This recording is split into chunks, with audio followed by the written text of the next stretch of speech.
Okay, could you give a brief overview of your parents and your husband's parents and some characteristics that you might have thought brought you together? Well, our lives were so similar, but I think we both appreciated our, our families and the situation in which we grew up. As I mentioned before, my father died when I was 2. He had diabetes, and it was just before insulin was discovered, so that he didn't have that benefit, and so my mother was left as a very young woman with me, and had gone to college, but had never graduated from college, and my grandfather was of the school that no daughter of his was going to have to work.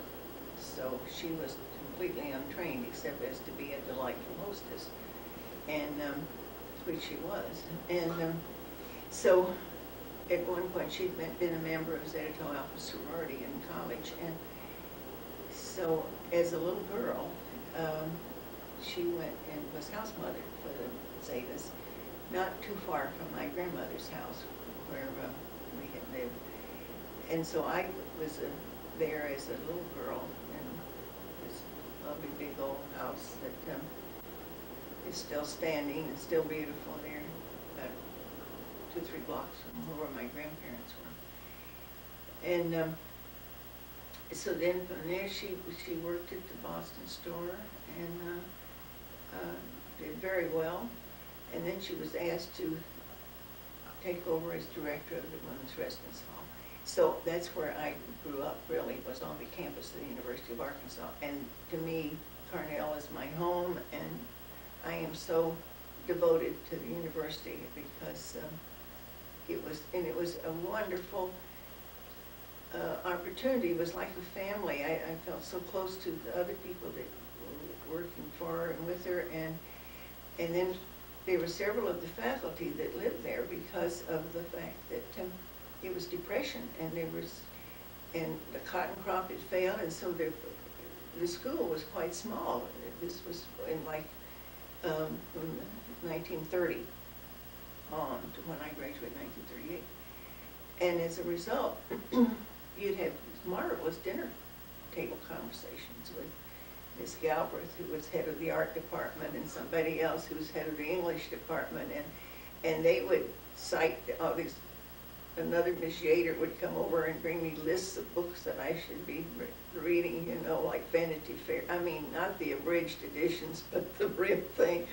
And I would have, it was very stimulating, you know. And so I don't feel like I had and it encouraged such a love of reading. And when I was at my grandmother's house, while the time mother was working at the Boston store, I'd gone for 3 years to a St. Joseph's parochial school, which was right across the corner, right across the street from the Catholic Church, and it was a 2-room school. So you had 8 grades in 2 rooms, and so you assimilated almost by osmosis all this other education you see from the other classes. So when that school had to close due to depression, I was pretty far advanced. So through the years until I finished 8th grade, I skipped 2 grades. So that's why which I regret terribly because I know nothing about math, and I concentrated on the things that I really enjoyed, which were history and English and reading. And so as I say, that's why I had a very interesting background, even though, and having never known a father, I didn't really know what I had missed. I had a very wonderful grandfather, but who was ill for most of my knowledgeable years anyway of grandfather, and but a wonderful grandmother, and aunts, and an uncle with who was a lawyer there, J. was Walker, and just a delightful raconteur. I had a very interesting family, and I really enjoyed it. I had friends, like some of my family have met friends who's the daughter of the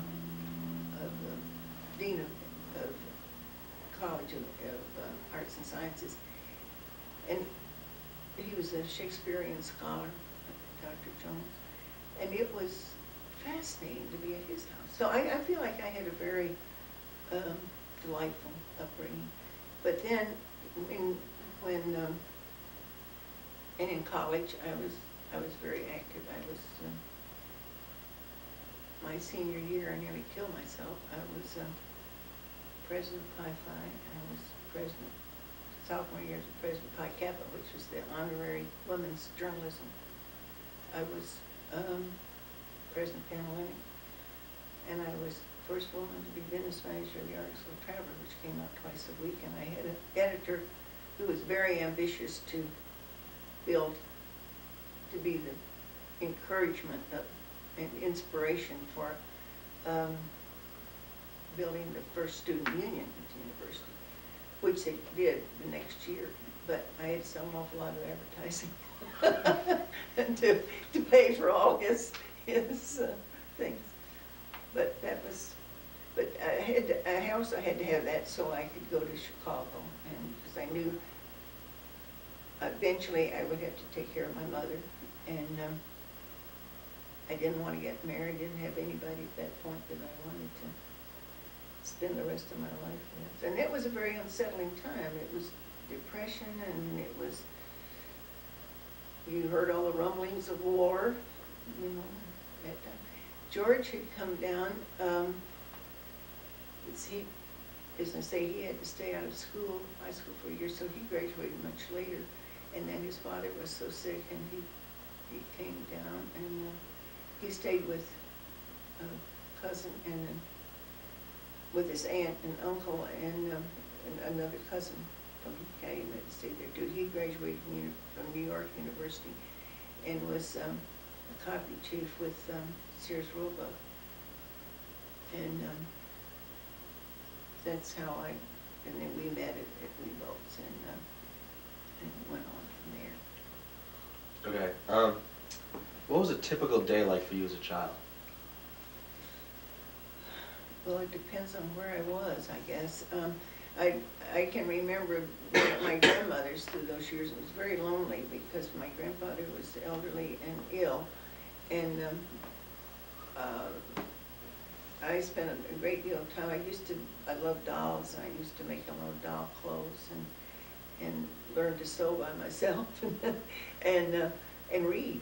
And then when I was a little bit older, I would go down to the library. We have a beautiful now Roberta Fulbright library in Fayetteville, but this was where I've gotten a lot of the records of the family. They're all there, you know, they're wonderful archives there. But this was in a house downtown, and it was, I can still smell it. It was all those good books, and I'd just sit there and read all day. And it was lonely, but I had friends and everything, but I had no car. There was no transportation. We walked everywhere because we couldn't afford a car. My grandfather had one, but Mother would never drive it, so. Where did you attend grade school? At the St. Joseph's Parochial School, and then Washington School, and North School, they used to call it, and then Fayetteville High School. How was Fayetteville High School? It was great. It was fun. I was a cheerleader for the Bulldogs, and I was editor of the high school paper, which was published in the Fayetteville Daily Democrat. And I remember Quill and Scroll and National Honor Society. I can't believe it. I didn't realize I was until I was looking through all these old papers and things. I always feel like I was a con artist. I don't really see that.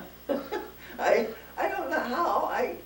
Because I really, you know, I just didn't settle down too much as a student. And I loved everything and enjoyed it and everything, but then when I was my senior year in college, I had to cut so many classes because I had to. You had to go down and put out the paper twice a week, you know, plus all these other things. And I had to make a B average to graduate. And my mother said, Betty, if you don't graduate, I don't know what we will do. And so, it was with fear and trembling, because back in those days, I don't know whether they do this now or not, but they would pull you out of line in your cup and gown if they found at the last minute that you didn't qualify, to get your diploma. But I did, by I think the goodwill of many professors, I'm sure, took pity on me. So why and when did you decide to go to college? Well, it was just an accepted fact. Now, if I had lived anyplace else but Fayetteville, you didn't have community colleges, like they do now, or like now we've got University of Arkansas at Little Rock, which is a big, big school, and the medical school is down there. And then you have branches of the university all over the state, just like you have for other colleges. But I would never have been able to afford to go to college and to go up here, and so many didn't. And but living on the campus and so forth, it was just, and in Fayetteville, it was just an accepted thing that you just went on to college. You didn't think twice about it. But when I got to Chicago, I didn't realize how impressive it was back then that you had gone to college, because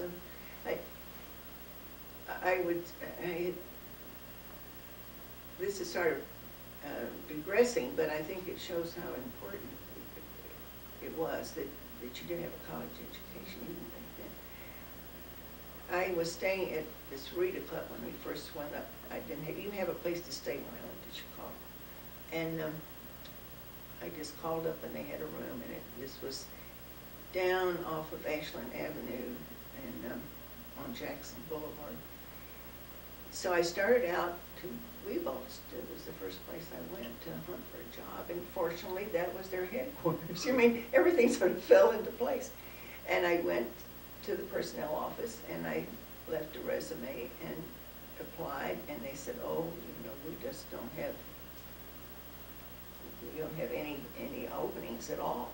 Well, as I was getting ready to leave, in the door came the personnel manager for this store and for all the stores. And she stopped at the desk and she saw my resume and she called me to come back.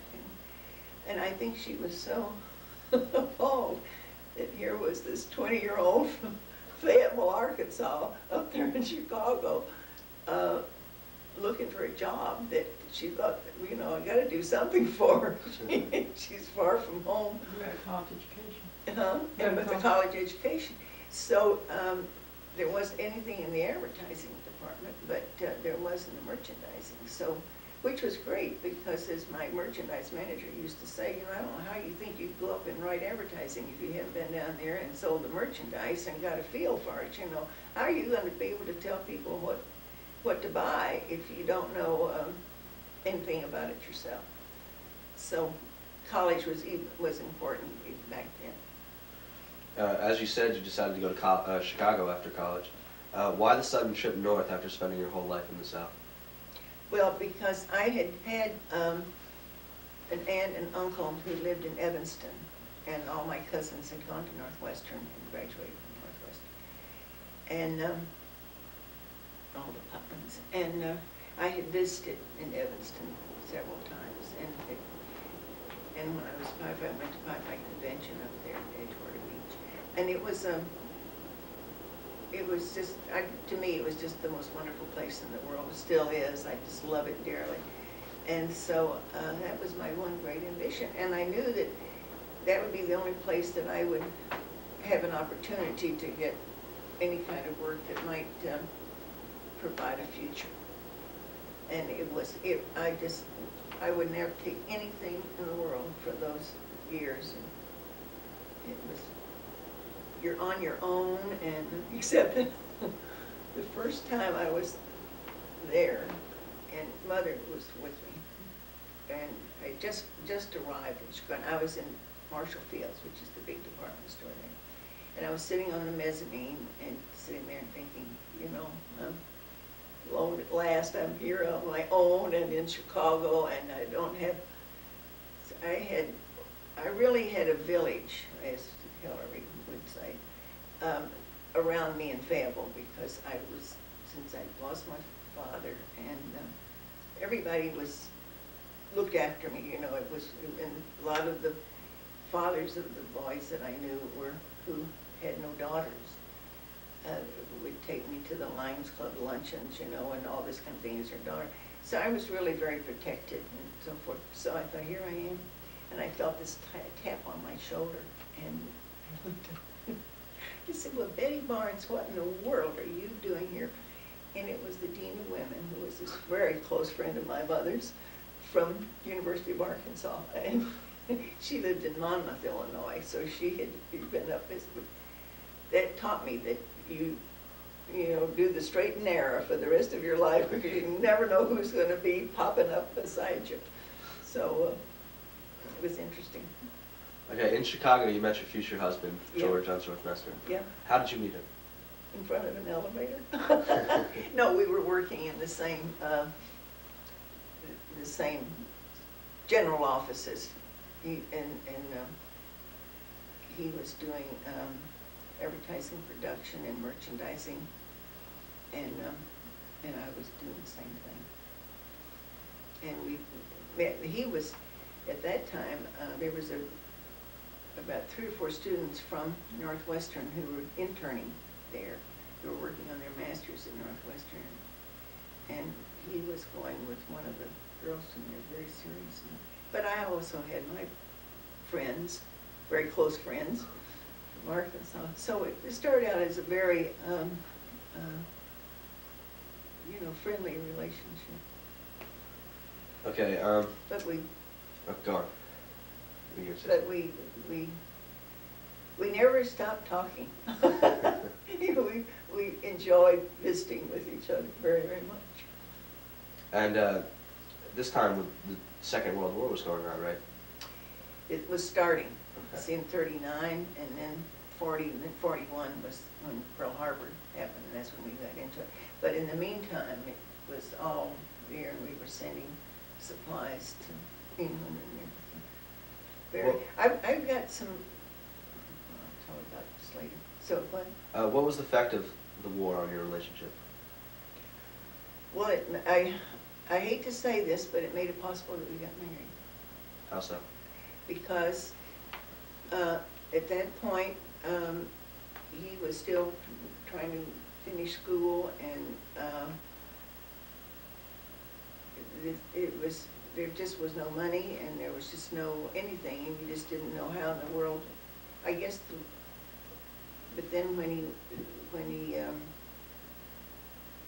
got his commission and so forth, we were able to. But a lot of people had to decide whether to get married before they shipped out or not, and that was a big decision. That was whether a lot of people, that's a lot why of we people debated did not. back and forth, and it was because you don't know whether anybody's going to come back from the war or not. And it wasn't like they were going to be gone for 3 months or 6 months. This is years, and people Or that don't know how they're going to be when they come back. It was very ironic when I was with USO in Little Rock toward the end of the war, and we had a women's division. I mean, that we worked with the wives and so forth of the servicemen, and they would come to the club for all kinds of things. In fact, we'd taken people to the hospital to have babies and attended weddings and everything. But one of the things was that we were having these discussions on how are you going to relate to this serviceman that comes back that you haven't seen for maybe 3 years, and you were married very short time beforehand, or who's been gone and you've had a family and you've been, you know, trying to take care of it. And I kept thinking, why am I doing this when I'm in the same boat? But I just felt that everything was going to be fine. But it wasn't for an awful lot of people. The adjustment after the war was terrible, because a lot of people, they changed so desperately, and wives had not been so true, and neither had the husbands, and a lot had spent money foolishly. Well, why did you decide to get married before Dad shipped out then? it was all that pressure on the telephone and the wires and everything else from Father and George.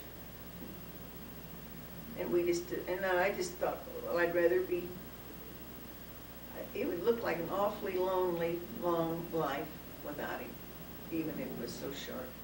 And it was very short, but I thought at that time that if I never had anything else, I had heaven on earth.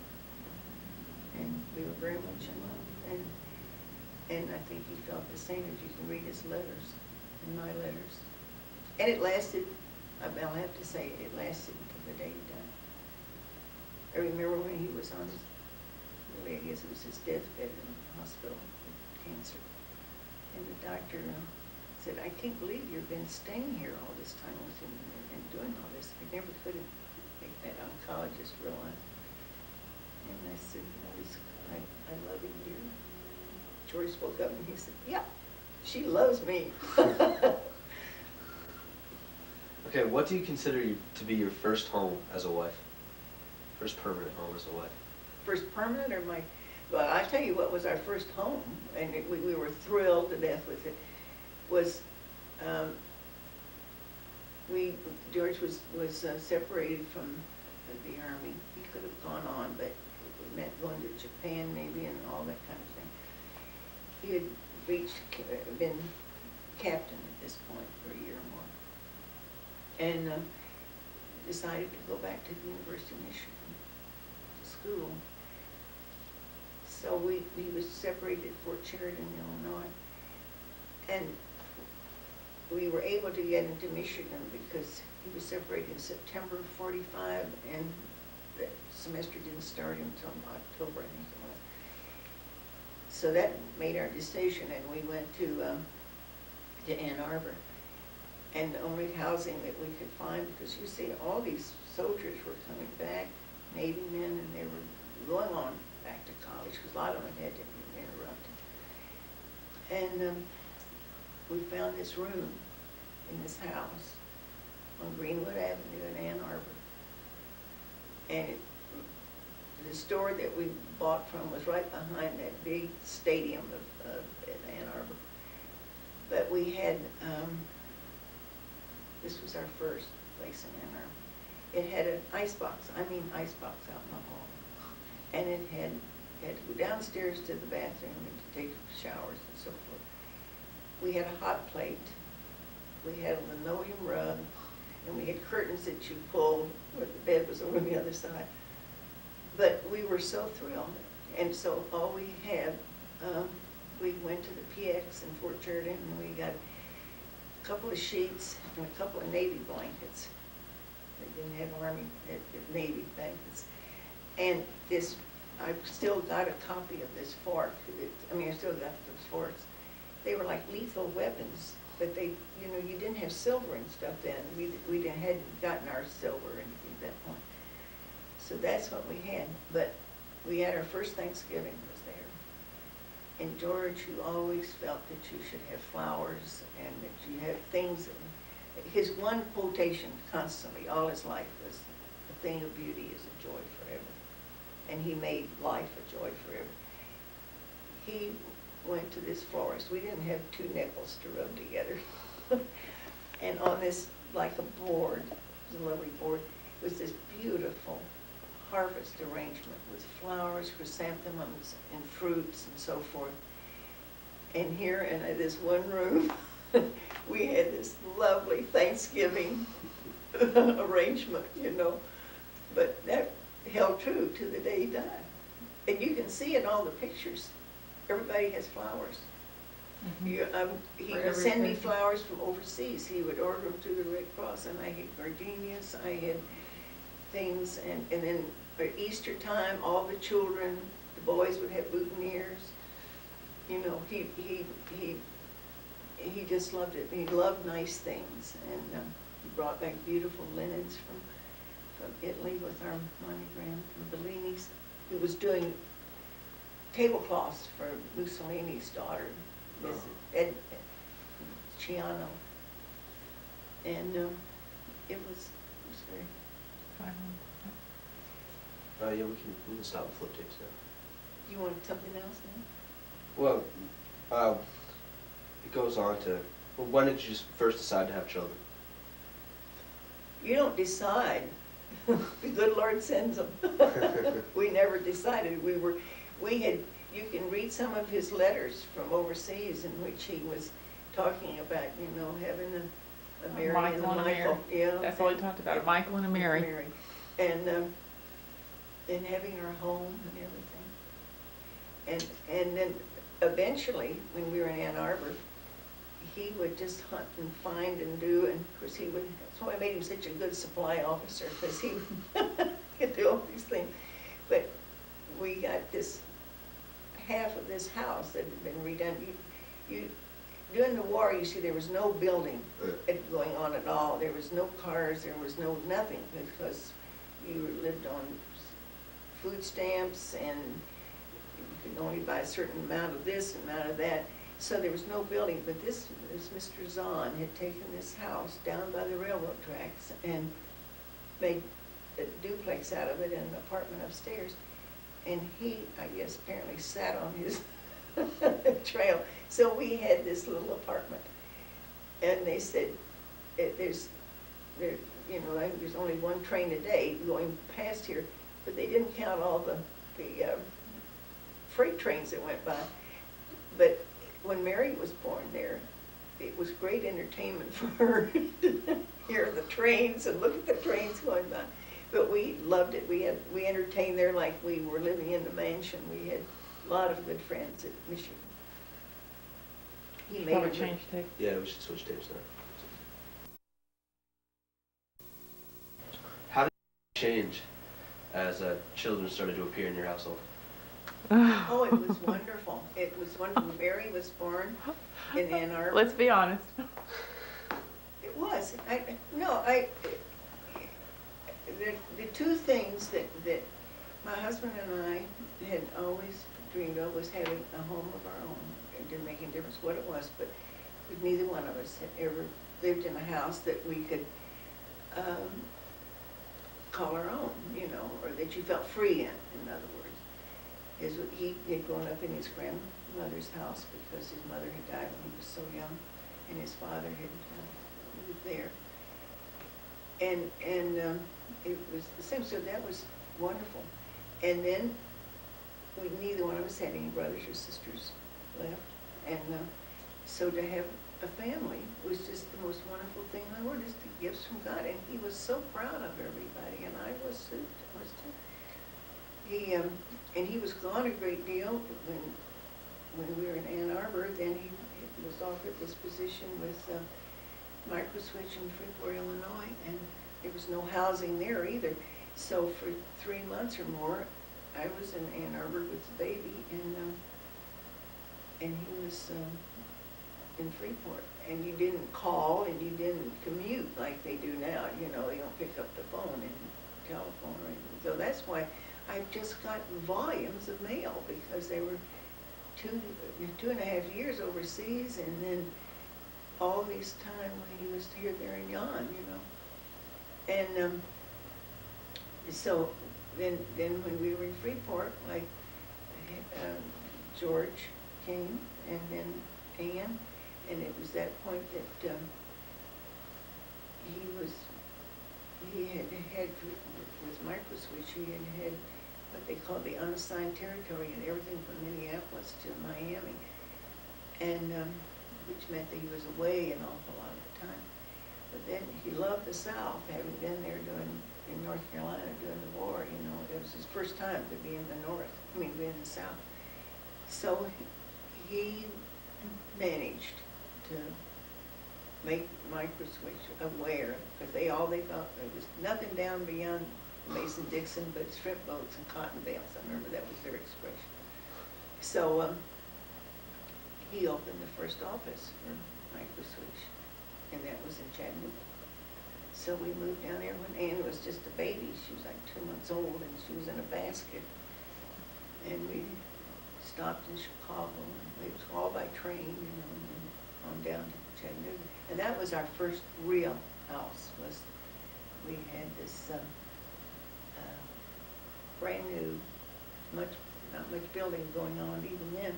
1950, we moved